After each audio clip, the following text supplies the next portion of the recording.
Tapos, kapag ka umuulan, hindi maiwasan may seepage, yung tubig, Oo, mag-subside. doon sa ilalim noon.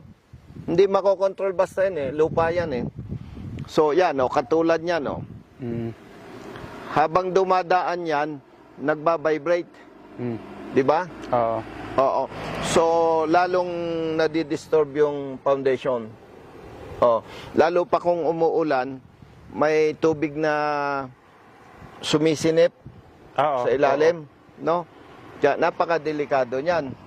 And kung hihintayin pa na mag-collapse lalo, mas malaking trabaho, mas mahirap, mas malaki ang gastos. Kaya dapat ito binibigyan na ng DPWH ng immediate attention. Lalo pa yan, Yan sinasabi ko na medyo malalaki. Mabigat yan. Bigat yan.